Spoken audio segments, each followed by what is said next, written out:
Today on NewsWatch, President Obama is blasting Donald Trump as unfit to be president. Hear why Trump says Obama is actually the one who has failed. Plus, it's a high-tech way of killing people the old-fashioned way.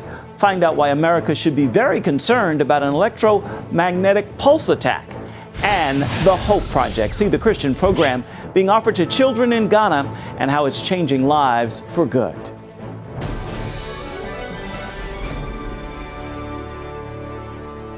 Thank you so much for joining us for CBN NewsWatch. I'm Ephraim Graham. The race for the White House is heating up. In the latest war of words, the Republican presidential nominee is firing back at the president, who is calling for Republican leaders to withdraw their support from their party's candidate. I think the Republican nominee is unfit to serve as president. He's woefully unprepared to do this job. With a foreign leader by his side, President Obama made an unprecedented move in modern elections. He not only blasted Donald Trump as unqualified for the White House, he suggested Republican leaders should withdraw their support for their party's nominee. If you are repeatedly having to say in very strong terms that what he has said is unacceptable, why are you still endorsing him? Trump wasted no time firing back. Well, he's a terrible president. He'll probably go down as the worst president in the history of our country. He's been a total disaster. You look at what's happened to the Middle East, you look at what's happened with Syria and his line in the sand. Trump's criticism comes just as the Wall Street Journal reports the White House secretly organized the transfer of $400 million to Iran that coincided with the January release of 4 Americans detained in Tehran. The money is said to be the first installment of a $1.7 billion settlement the Obama administration reached with Iran over a failed arms deal from the late 1970s, and that the first payment also coincided with the implementation of the nuclear agreement. Some Republicans in Congress accused the president of paying a ransom for U.S. hostages, but the Obama administration insists there was no quid pro quo. And some lawmakers worry Iran would give some of the money to allies like President Assad of Syria and Hezbollah, which the U.S. considers a terrorist group. The news of the cash exchange came after Trump had already said the president and his Democratic rival Hillary Clinton have destabilized the Middle East, and it could become an issue in the election. Along with Trump's charges, the Obama administration has released criminal aliens into the U.S. who have killed one innocent American after another and produced the worst economic recovery since the Great Depression.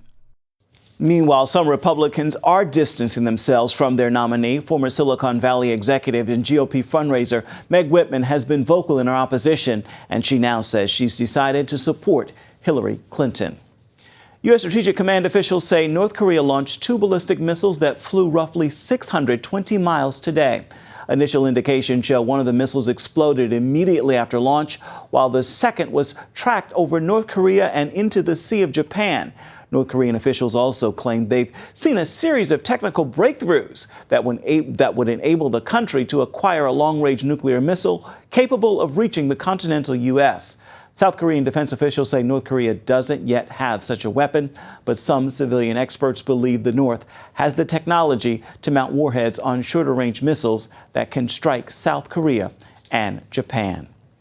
Protesters gathered in front of the White House Tuesday to raise awareness of the ongoing brutal attacks on Coptic Christians in Egypt. The attacks have dramatically intensified in the past few months. Churches are being burned to the ground. Women are being sexually assaulted, and priests and their families are being attacked and killed for their Christian faith. And we are a persecuted minority, so we're seeking for protections. We're seeking for law against discrimination, law to protect the minority, religious minorities in Egypt. But we are not, there is nothing in Egypt. We are persecuted daily persecution. Khalil says Coptic women are being abducted from universities and villages, then forced into converting to Islam and marrying off to jihadists. The protesters want the U.S. government to do something about it. For hours, they chanted, "U.S. wake up and stop kidnapping our girls in Egypt." Illinois Governor Bruce Rauner has signed new legislation that forces pro-life medical professionals to refer patients for abortions. The new bill not only expands abortions into the state, but it also violates the religious beliefs of healthcare providers who believe in the sanctity of life. Under the new law, crisis pregnancy clinics are also required to counsel patients on the, quote, benefits of the procedure. Pro-life groups and Christian law firms are expected to challenge the bill. Members of satanic temples want to start after-school Satan clubs in elementary schools. Their goal? To push back against Christian clubs. They plan to target districts where schools host an after-school Christian program called the Good News Club. The Satanic Temple's co-founder says, quote, while Good News clubs focus on indoctrination, instilling children with a fear of hell and God's wrath after school, Satan clubs will focus on free inquiry and rationalism. While Satanists are trying to infiltrate America's school, a Christian program of hope is being offered in the country of Ghana. The brand new Center for Children is being sponsored by CBN's group Orphans Promise. These beautiful children I'm standing with are dressed in their very best and filled with excitement because today we cut the ribbon on the Village of Hope.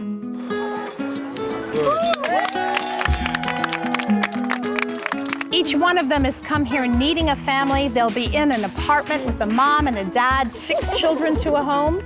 And there also is a beautiful chapel at the center of this place that includes a library.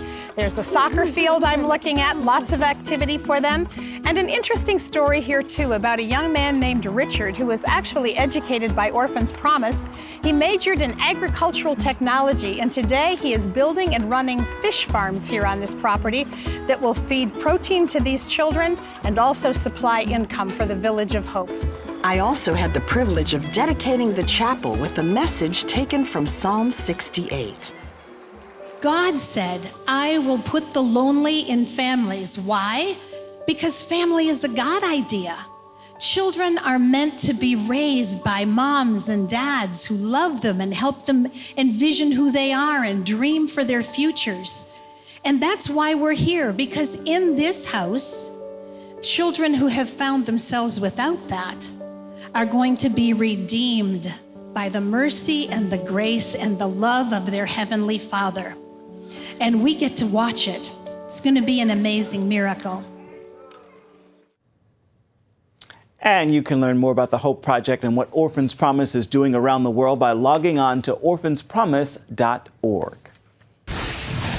Coming up, the potential for a catastrophic nightmare, how an electromagnetic pulse bomb could destroy the power grid and cast civilization into a new dark age.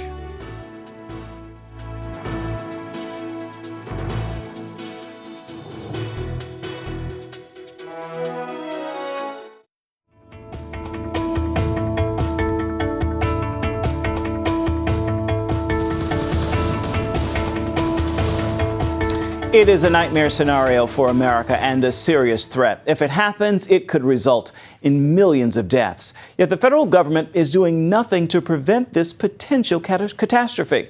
It is called an EMP attack. Aluri Johnson spoke with a leading expert working right now to protect America. But first, Dale Hurd shows us what's at stake. Imagine one day your electricity suddenly goes out, gadgets stop working, and cars come to a standstill on the roads. And what if the power grid remained dark for months or even years, resulting in millions of deaths across America? That's a nightmare scenario many experts worry could become a reality if an electromagnetic pulse bomb, or EMP, detonated 100 miles or so above the Earth, right over North America. Who could attack us that way? In February, North Korea announced it launched a weather satellite, a move the United States and other nations quickly condemned as an attempt to further develop long-range missile capability. Rogue nations and terrorists aren't the only concern. EMPs happen naturally too. A powerful geomagnetic storm from the sun could also cause a worldwide catastrophe. Dr. Peter Vincent Pry is Executive Director of the EMP Task Force on National and Homeland Security. In his book, Blackout Wars, Pry says we must act quickly to defend America against what is perhaps the greatest threat that has ever challenged civilization, and one that could usher in a new dark age. And Dr. Peter Pry joins us now to talk about the EMP threat to our nation. Dr. Pry, thanks for joining us here on CBN News. You say that the EMP threat worries you the most out of all the threats facing our nation. Why? Yes, because it's the easiest to execute. You could do it with just a single nuclear weapon, or it could be caused by nature. So it's a threat that doesn't even have to be caused by man. The sun can cause a natural EMP that would be catastrophic for the whole world. And the consequences would be the gravest. You know, a single nuclear weapon, for example, detonated at high altitude over this country could kill 90% of our population in a year from starvation, disease, and societal collapse. You know, there's no other weapons of mass destruction that can do that so easily.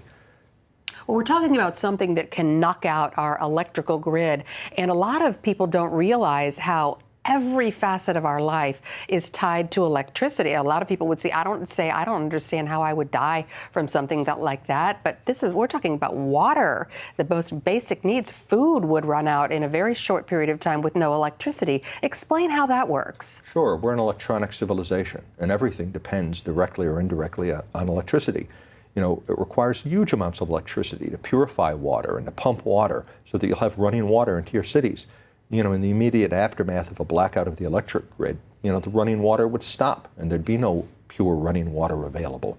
And even natural water that's available in lakes and rivers and lakes becomes polluted because our water purification plants, when there's blackouts, you often have backup so that hospital wastes, industrial wastes, all kinds of human wastes back up into the rivers and lakes, which normally are usually so polluted anyway it would be dangerous to drink from them. But then they would become extraordinarily polluted in the aftermath of an EMP. The communication systems don't work. You know, you would have airplanes falling out of the sky. You know, at any given time, there's 500,000 people traveling in over 1,000 airliners in the skies overhead. With the case of a super EMP nuclear weapon, it could take most of those down. Nuclear reactors would cause a big problem. We've got over 100 nuclear reactors in this country. In 7 days, you know, they run out of emergency battery supplies and emergency generating to keep cool the cores and the fuel rods and the cooling ponds, and they would go Fukushima. You know, so you would end up having radioactivity spread over half the country, you know. But the biggest threat is simply the lack of food and water. Mm-hmm. EMP is a high-tech way of killing people the old-fashioned way, by denying them from food and water. And speaking of terrorism, talk about North Korea. They're one of the major threats. And in fact, they've actually sort of had a dry run to see if this could work. A dry run or possibly a threat in being. You know, North Korea has orbited 2 satellites. They currently have 2 satellites orbiting over us on a south polar trajectory. This is it's based on a secret weapon the Soviets had developed during the Cold War called a fractional orbital bombardment system. And the idea is to do a surprise EMP attack by launching a warhead disguised as a satellite away from the United States. So it would look like a peaceful launch. It's a satellite. It's not a warhead going on a ballistic trajectory, and fly it over the South Pole because we have no early warning radars and no missile defenses facing south. We didn't during the Cold War, and we still don't. You know, we're blind and defenseless to the south. And these satellites, both these North Korean satellites, come over us at an altitude of about 300 kilometers, which is the perfect altitude to project an EMP field over all 48 contiguous United States, you know, to take down the grid. And it's really not just the North Koreans either. There are a lot of people who would like to kill Americans, terrorist groups and other nations. How are they equipped? Well, China and Russia both have this in their doctrine, and they practice it. They've got weapons that are capable of doing an EMP attack. Iran has practiced launching EMP weapons both off of a ship, and it has also orbited satellites on these trajectories. And I personally don't agree with the Obama administration assessment that Iran is not a nuclear weapon state yet. I and many other specialists who have looked at this believe Iran actually already has the bomb and is already capable of making a nuclear EMP attack against the United States. And before we leave the issue of the terrorism, there is something I'd like to point out. Since we're actually in the midst of another crisis, people are so focused on the presidential elections now that there has been almost no attention paid to the fact that you know, we could already be at a grave risk from an unanticipated threat happening in Turkey. You know, the Erdogan government has moved in a radical Islamist direction. Right. And the NATO base at Incirlik, on Sunday, was surrounded by thousands of Turks, who basically want the U.S. to go home, and they wanted to take that base over. Now we've got there could be as many as 90 tactical nuclear weapons, U.S. tactical nuclear weapons. That's half the NATO nuclear deterrent in European NATO, stored at Incirlik, okay? It's just a supreme irony that analysts have been worrying about terrorists getting their hands on a bomb from Iran, terrorists getting their hands on the bomb from Pakistan, but I don't think anybody anticipated the possibility that we could be facing right now, that terrorists could get their hands on a bomb, that could do an EMP attack, our own nuclear weapons, by the Turkish government, going in a radical Islamist direction, or bad actors within Turkey taking advantage of the current situation. Coming up, it is not just a man-made threat. Powerful EMP blasts have come directly from the sun in the past. Next, we'll bring you the conclusion of our interview and what you need to know to be prepared. An electromagnetic pulse could devastate the United States, wiping out our power grid, cutting off access to food and water across the country. As we heard before the break, a rogue regime like North Korea already has the ability to attack us with an EMP bomb. But it's not just terrorists and tyrants who could hurt us. As nuclear expert Dr. Peter Pry told our Lori Johnson, the same danger could come directly from the sun. Talk about the geomagnetic storm back in 2012. Sure. On July 25th, 2012, there was a Carrington-class coronal mass ejection, okay, that fortunately didn't cause a geomagnetic storm, but it crossed the path of the Earth by just 3 days. And NASA estimated that had that impacted the Earth, it would have caused a repeat of the 1859 Carrington event, which was the most powerful geomagnetic storm on record. We call them geomagnetic superstorms. The Carrington event in 1859 was a worldwide event. It was basically a worldwide natural EMP. The world at that time was not an electronic civilization, but electronics were in their infancy. There were telegraph lines run basically on every continent. The British and French and Germans and their colonial empires had telegraph lines in Africa and India and China. And all over the world, we had telegraph lines not only fail, but the telegraph cables burst into flame and it caused forest fires. Telegraph stations burned down. The telegraph keys melted. The transatlantic cable had just been laid in 1859, and the pulse was so powerful it reached miles deep into the depths of the Atlantic Ocean and burned the cable out, and it had to be relayed by the Great Eastern. Now that was an inconvenience for 1859 in those horse and buggy days, okay? But if that were to happen today, it would be the doom for our modern electronic civilization. It would be catastrophic. Well, the good news is there are actually ways to protect our grid. The bad news is the federal government doesn't seem to be doing anything about it, but 4 states have already started reinforcing their electric grids. So what's the play at this point, going state to state? Well, that's what my EMP task force is trying to do. We're going from state to state to try to educate governors and state legislators that they don't have to be vulnerable. They don't have to wait for Washington and shouldn't wait for Washington. This is just another example among many examples of things the federal government should be doing, but it isn't doing because Washington is so broken. It isn't the technology of EMP. We understand how to protect against it. The Department of Defense is protecting military systems for 50 years. It isn't the cost. It really doesn't cost that much to protect against the EMP threat. Yeah. It's in the billions of dollars. The EMP Commission estimated that we could do a respectable job protecting the national electric grid for about $2 billion, which is what we give away every year in foreign aid to Pakistan. Right. I don't even know why we give foreign aid to Pakistan. That's a subject for another day. But if we yes, you're suspended right. foreign aid to Pakistan, in the big picture, that's not a lot of money. Yeah, if we suspended foreign aid to Pakistan for 1 year and spent it on the security of the American people, it would go a long way toward protecting us from this problem and protecting the electric grid. So folks should contact their state legislators and get these reinforcements in place. And are there things that individual citizens can do to protect themselves? Individuals, families, and communities can do a lot of things. People should, my father's generation, the great generation that had lived through the Great Depression and World War II, they'd never heard of EMP. But today we deride those people as survivalists. People who act the way that great generation did are called survivalists. They had the victory gardens. They had the victory gardens. They taught themselves and their children how to hunt and fish, not just for sports and recreation, but because they fed their families. They had to hunt and fish. My father fed his family through the Great Depression when he was a kid by hunting woodchucks. They called them Hoover hogs. They collected coal from the railway lines. They were constantly canning food. That generation had never heard of EMP, but they would have been well prepared for it because they had a food supply, they had a water supply, they had a plan in case society. They didn't trust the government. They'd seen the government fail in war and peace, and they knew that they were their own and best line of defense against anything that might happen. In fact, it was a point of pride being able to take care of their family and not have to turn to Uncle Sam or the federal government to come and rescue you. The book is called Blackout Wars. It's available at Amazon.com. You can also go to CBNNews.com for a link to the EMP Task Force website. Dr. Pry, thank you so much for sounding the alarm and for joining us today. Well, thank you for becoming part of the solution by having me here. Our pleasure entirely. Thank you.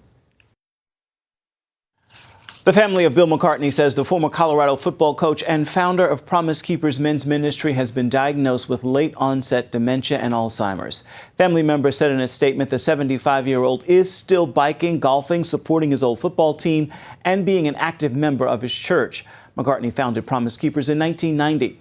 Its rallies in stadiums and arenas urge Christian men to be faithful to their wives and to be active in their churches. It is now time for your Wednesday Word, and today I encourage you to be careful not to be moved by what others say about you. People's words should not define you or defy you. You are who God says you are, and in case you didn't know, He says that you're fearfully and wonderfully made. You were created for a divine purpose, and greater is He who resides in you than he who is in the world. With that word, make this a wonderful Wednesday. That is going to do it for this edition of CBN NewsWatch. Remember, you can find more of our exclusive coverage of the issues you care most about, and you can find it at cbnnews.com. We'd love to hear what you think about the stories you've seen here today. You can do it on Facebook, on Twitter, as well as Instagram. Hope you'll join us again right here next time. Make this a wonderful Wednesday. We'll see you right back here come tomorrow.